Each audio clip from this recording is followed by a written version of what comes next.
నమస్తే, welcome to వి3 లక్ష్యం సమాజహితం. నేను మీ సోనుశ్రాజ్. మరి ఈరోజు మనం మళ్ళీ సద్గురు సాయినాథ్ సన్నిధిలో ఉన్నాము. మరి బాబా హారతిని మనం వీక్షించడానికి ఇక్కడికి విచ్చేసాం. ఇక్కడ చూసినట్టయితే చాలామంది భక్తులు ఇక్కడికి విచ్చేసి సాయినాథ్ సన్నిధిని చేరుకొని ఎంతోమంది భక్తులు వాళ్ళ కోరికలు, వాళ్ళ బాధలు, వాళ్ళ కష్టాలు నెరవేరాలని సాయినాథ్ సన్నిధికి చేరుకున్నారు. మరి మనం సాయినాథ్ గురించి చెప్పాల్సిన అవసరం లేదు, ఎందుకంటే ప్రతి ఒక్కరికి అతని ప్రతిష్టత, అతని ప్రత్యేకత, అసలు సాయి దేవుడు అంటేనే ఒక ప్రత్యేకత అంటూ ఏర్పరచుకున్నాడు. మరి మన సాయి దేవుడు షిరిడి గ్రామంలో వెలిసి అక్కడ ఒక మానవ రూపంలో వచ్చి అక్కడ మానవ రూపం నుంచి దేవుడై సమాధి అయి అందరికీ సమాధి నుంచలే ప్రతి ఒక్కరికి ఎలాంటి కష్టాలు బాధలు ఆయన నెరవేరుస్తున్నారు. మరి ఇక్కడ చూసినట్టయితే చాలామంది ఉన్నారు. అసలు ఎక్కడి నుంచి వచ్చారు, ఎవరెవరు అనేసి కనుక్కుందాం. నమస్తే అమ్మా. నమస్తే. ఎక్కడి నుంచి వచ్చారమ్మా మీరు? ఓల్డ్ మారుతి నగర్ నుంచి. ఓకే, అంటే ప్రతి వీక్ వస్తారా? ఈ వీక్ వచ్చారా? 7 సంవత్సరాలు కంటిన్యూ అస్సలు మాను.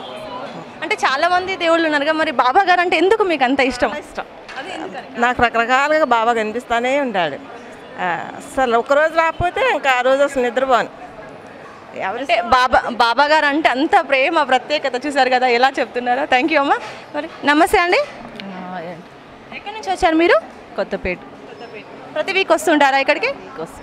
అంటే చాలామంది గార్డ్స్ ఉంటారు కదా, మరి మీకు బాబా గారు అంటే ఎందుకు ప్రత్యేకత? ప్రత్యేకత అంటే దేనికి ఒకదానికి ఉంటుంది కదా, అలాంటి ఏం ప్రత్యేకత ఉంది? చాలా ఇష్టం, అనుకునే అలా జరుగుతాయి.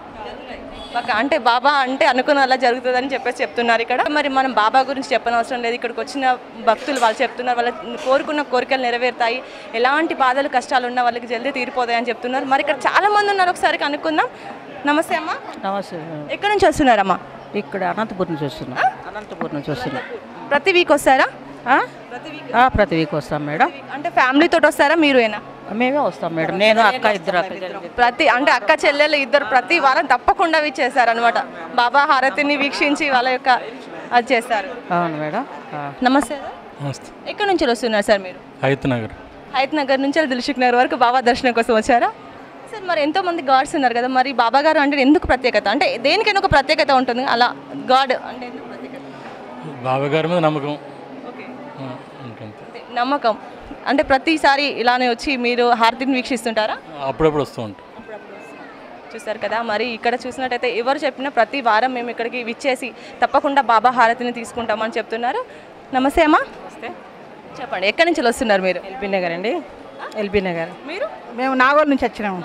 నాగోల్ నుంచి ఇక్కడికి ఎప్పటికి వస్తుంటారా? ప్రతి వారం వస్తాము. బాబా సాయి వ్రతం కూడా చేసుకుంటాము. ఏ కోరిక అయినా బాబా నెరవేరుస్తారు, అందరి సలహా వస్తాడు. అంటే మీకు అలాంటి ఇన్సిడెంట్స్ జరిగాయా? అవును, మాకు పిల్లలకి జాబుల కోసానికి ఆరోగ్యం మంచిగా లేకుంటే ఏదైనా కోరుకుంటే తండ్రి చేస్తాడు, బాబా తొందరగా చేస్తాడు. అంటే బాబాని ఏ కోరిక కోరుకున్నా తప్పకుండా నెరవేరు. థ్యాంక్ యూ అమ్మ. మరి చూస్తున్నారు కదా, ఇక్కడ నేను చెప్పవలసిన అవసరం లేదు, బాబా యొక్క ప్రత్యేకత. ప్రతి ఒక్క భక్తులు వాళ్ళ నోటితో వాళ్ళే ఇక్కడికి వస్తే ఏ కోరికైనా నెరవేరుతుంది, అన్ని సకలంగా సవ్యంగా చాలా బాగా జరుగుతాయని చెప్తూ ఉంటారు. మరి బాబా హారతిని మనం కూడా వీక్షిద్దాం. చూస్తున్నానండి వి3 న్యూస్.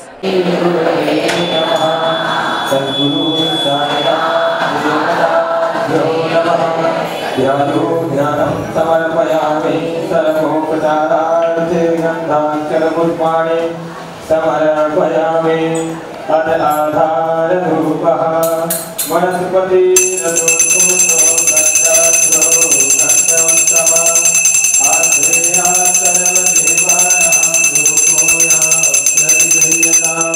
సద్గురు సాయినాథ్ ధూపం ఆఘ్రాపయామి ప్రత్యక్ష దీపం దర్శయామి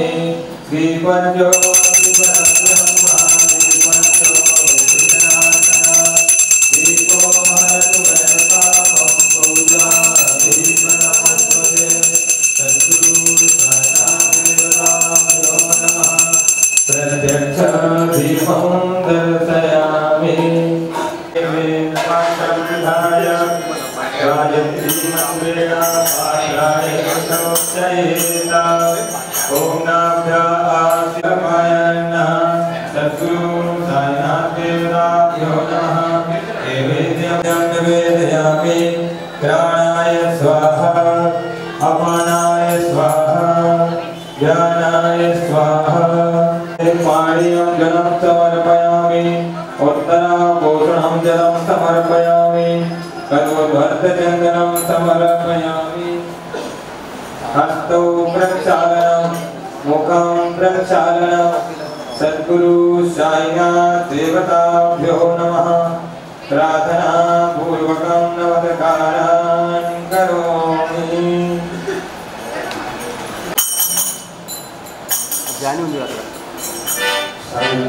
श्री सच्चिदानंद सद्गुरु साईनाथ महाराज की जय।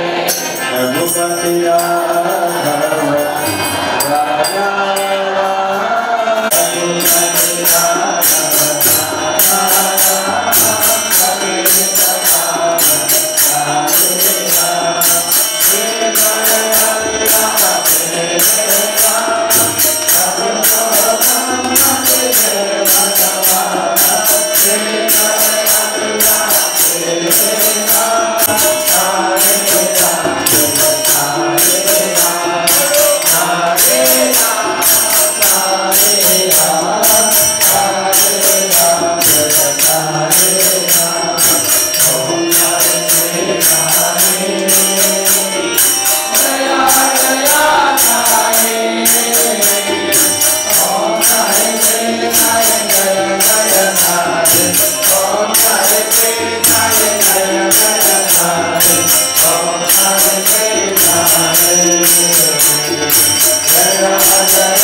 చూసినట్లయితే ట్రస్ట్ మెంబర్ ఒక పర్సన్ ఉన్నారు సార్ని అడిగి కనుక్కుందాం. నమస్తే సార్. నమస్తే. ఓం సాయిరామ్. సరే, ఎన్ని ఇయర్స్ నుంచి మీరు వర్క్ చేస్తున్నారు సార్? అమ్మా, ఎన్ని ఇయర్స్ నుంచి వర్క్ చేస్తున్నారు ఇక్కడ? మేము 1984 గుడి స్థాపన కాడి నుంచి ఇక్కడ వర్క్ చేస్తున్నాము. బాబాయ్ సేవకుని ఇక్కడ ఈ గుళ్ళో సేవ చేయడంలో చాలా ఆనందం ఉంటుంది. గుళ్ళో కాలు పెడితేనే మనకు షిరిడీలో ఉన్నట్టుగానే అనుభూతి ఉంటుంది. అనుకున్న వారికి అనుకున్న పనులు జరుగుతాయి. రోజు నిత్య అన్నదానములు 3 సార్లు జరుగుతుంది. ఉదయం పూట, మధ్యాహ్నం. ఇది ప్రతి గురువారం మధ్యాహ్నం అన్నదానం సుమారు ఒక 5,000 మంది భోంచేస్తారు. ఉదయం పూట కూడా ఉంటుంది, సాయంకాలం కూడా ఉంటుంది. ఇక్కడ వచ్చిన వాళ్ళకు కోరుకున్న కోరికలు తీరుతాయి. ఎవరు కూడా నిరాశగా పోరు, అందరూ సంతోషంగా ఉంటారు. అంటే చాలా మంది భక్తులు చెప్తున్నారు ఇక్కడ షిరిడి తర్వాత రెండో షిరిడి అని చెప్తున్నారు అండి. ఇది దక్షిణ షిరిడిగా పేరుంది దీనికి. షిరిడి తర్వాత ఇది, అందుకొరకే దీనిలో మనం సంస్థానంలో కాలు పెట్టి వస్తే షిరిడిలో ఉన్నట్టుగానే అనుభూతి ఉంటుంది. ఇక్కడ పోయేవాళ్ళు ఎవరు ఖాళీ చేతిలో పోరు. బాబా దర్బారంలో అదే ఉంటుంది. సార్, డైలీ రెగ్యులర్గా ఎంతమంది వస్తుంటారు సార్ మ్యాక్సిమం మన టెంపుల్కి? మ్యాక్సిమం ఇది 1000 మందిలోనే ఉంటుండ్రు. అంటే సుమారునే తెలియదు, కానీ గురువారం మాత్రము కనీసం ఒక 40 నుంచి 50,000 మంది ఈజీగా వస్తారు. 5,000 నుంచి 5,000 పైకి భోజనాలు ఉంటాయి మధ్యాహ్నం. ఇక రోజు అంటే ఇక మా ఎగ్జిక్యూటివ్ ఆఫీసరు వాళ్ళకి తెలుస్తుంది. ఎందుకంటే మేము వస్తాము, వెళ్తాము, దర్శనం చేసుకొని వెళ్తాము. ఎంతమంది వచ్చేది మొత్తం రికార్డు వాళ్ళ దగ్గర ఉంటుంది. ఓకే సార్, మరి మీరు చెప్పండి, మీకు ఇక్కడ అనుభవం ఎలా? అసలు ఇంతమందిని మీరు ఎలా మెయింటైన్ చేస్తున్నారు? అంటే ఓవరాల్గా మనకు 120 ఎంప్లాయీస్ ఉన్నారు, సెక్యూరిటీ ఉంది, వీళ్ళందరూ మెయింటైన్ చేస్తున్నారు. ఈ టెంపులే కాకుండా టెంపుల్ ఇచ్చే సర్వీసెస్ మనము కంప్యూటర్ సైన్స్ ఇస్తున్నాము. Daily evening free computers course ఇస్తాము, స్పోకెన్ ఇంగ్లీష్ ఇస్తాము, డ్యాన్స్, భరతనాట్యం. ఇది కాకుండా మార్నింగ్ యోగా కూడా నేర్పిస్తాము. ఇది కాకుండా ఫిజియోథెరపీ సెంటర్ కూడా ఉంది మనకి. అంటే సార్ మొత్తం మన ట్రస్ట్ నుంచేనా సార్? మొత్తం ట్రస్ట్ నుంచే అంతా మొత్తం ట్రస్ట్ మెయింటైన్ చేస్తుంది. ఇదంతా కూడా ట్రస్ట్ కిందకే వస్తుంది. షిరిడి సాయిబాబా సంస్థాన్ ట్రస్ట్ దిల్షునగర్కే వస్తుంది. మనం డైలీ అరౌండ్ 300 మెంబర్స్కి ట్రీట్మెంట్ ఇస్తున్నాం ఇక్కడ. మెడికల్ బిల్డింగ్ సపరేట్ ఉంది మనది. ఒక 300 మెంబర్స్ వస్తారు. ఫిజియోథెరపీకి కూడా మనకి on an average around 80 members వస్తారు. డైలీ ట్రీట్మెంట్ తీసుకొని వెళ్తారు. మొత్తానికైతే సాయి సన్నిధిలో అందరికీ ఎలాంటి, ఎవరికైనా పేదవారైనా ఉన్నవారైనా ఎలాంటి వారికైనా వచ్చితే ఎలాంటిది ఇక్కడ జరగకుండా ఆనందంగా మంచిగా వెళ్తారని చెప్తున్నారు. Thank you sir.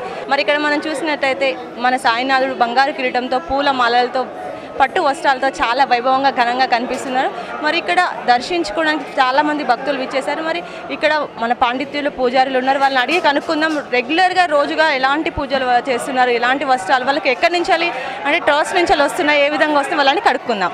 మరి ఇక్కడ చూసినట్లయితే అప్పలాచార్యులు గారు మన సాయినాథికి రెగ్యులర్గా రోజు పూజలు చేస్తుంటారు. మరి అతన్ని అడిగి కనుక్కుందాం. నమస్తే సార్. సార్, మరి రెగ్యులర్గా ఇప్పుడు పట్టు వస్త్రాలు కానీ, పూల మాలలు కానీ దేవుడికి ట్రస్ట్ నుంచి లేకుంటే ఎవరైనా భక్తులు తెచ్చి ఇస్తారా దేవుడి కోసం?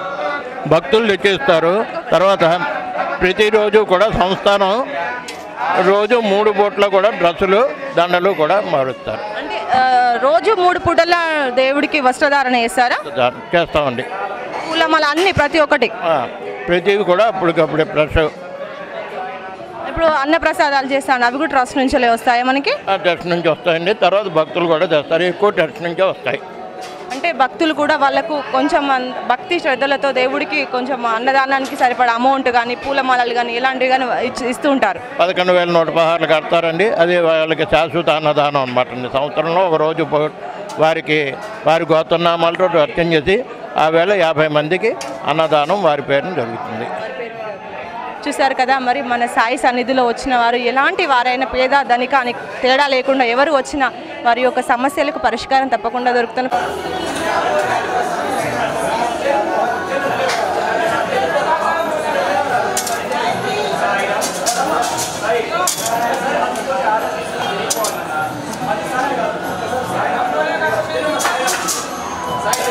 नमस्ते जी। नमस्ते साईं राम। आपको देखे तो इधर का नहीं दिख रहा है, कहाँ से है आप? मैं शिरडी से आया हूँ बाबा के स्थान से। बाबा की सेवा करते हैं वहाँ शिरडी में, इसीलिए यहाँ भी हम लोग बाबा की सेवा करने के लिए साउथ में आए हुए हैं। यहाँ आने के बाद बहुत अच्छा लगा। हमारे साउथ का जो रहन सहन, यहाँ का जो पूजन पाठ विधि, भक्तों का आना, यहाँ मंदिर में प्रेम व्यवहार, सब कुछ जो देखा मैंने, बहुत अच्छा लगा मेरे को यहाँ पर। बोले तो आप उतना दूर से शिरडी से इधर आए ना आप, उधर से इधर आने के कैसे लग रहा है आप? सभी जगह देखो घूमना चाहिए। हम लोग ब्राह्मण लोग हैं, सभी जगह देखते हैं भक्तों के लिए कैसा क्या, किसके अंदर क्या है, भक्तों किसके अंदर प्रेम है, किसके अंदर क्या है। संसार को घूमते हैं, कहते साधु सर्वत्र चंदनम न बने बने, किसके यहाँ क्या है। सब संसार से जो भी है, जो मिलता है, जिससे भी वो लेते हैं ज्ञान ढूंढते हैं। हम लोग भक्तों को भी ढूंढते हैं, भक्त जहाँ मिलते हैं वहाँ चले जाते हैं। बोले तो आप उधर से इधर आए ना, आपको इधर कैसे लगा? बोले तो इधर पब्लिक आते रहते हैं, इधर का वो पुजारी लोग वो ब्राह्मण रहते ना, और उनसे आपको मिलकर रहना कैसा लग रहा है? नहीं, बहुत अच्छा लगता है यहाँ के लोगों से मिल के। लैंग्वेज तो थोड़ी नहीं आती मेरे को तेलुगु, लेकिन थोड़ा प्रॉब्लम होता है, लेकिन समझ लेते हैं उनके मनोगत भाव के लिए, वो क्या कहना चाहते, हम क्या कहना चाहते हैं उनसे। आपको तेलुगु नहीं आता ना? पूरा नहीं आता? थोड़ा आता। अभी सीख लिया तेलुगु? हाँ, थोड़ा यहीं आने के बाद थोड़ा कुछ वर्ड आने लगे हैं। बोलते इधर पूरा तेलुगु वाले रहते, तेलुगु वाले आते रहते ना, तेलुगु वाले बात करे तो आपको समझ जाता? हाँ, थोड़ा आता है वहाँ की। हाँ, वर्ड जो सामग्री के कोई भी सामान है उसका वर्ड अपन को, वो जैसे तेलुगु नहीं आता इंग्लिश में बोल देते हैं, तो अपन समझ लेते हैं उसको क्या है। थोड़ा सा बोलते हैं, समझ आता तो पूरा कैच कर लेते हैं। बोले तो आप महाराष्ट्र से इधर तेलंगाना आके आपको अच्छा लगा बोल रहे हैं। देखो చూసారు కదా, మరి మహారాష్ట్ర అతను కూడా పూజారి తన బ్రాహ్మణ పాండిత్యం కోసం మన తెలుగు రాష్ట్రాలకు వచ్చి అతను షిరిడీని సన్నిధిలో ఉండి అతను పాండిత్యం చేసినందుకు చాలా సంతోషంగా ఉందని తెలుపుతున్నాం. మరి చూస్తున్నానండి V3 న్యూస్, నేను మీ సోనుశ్రీరాజ్.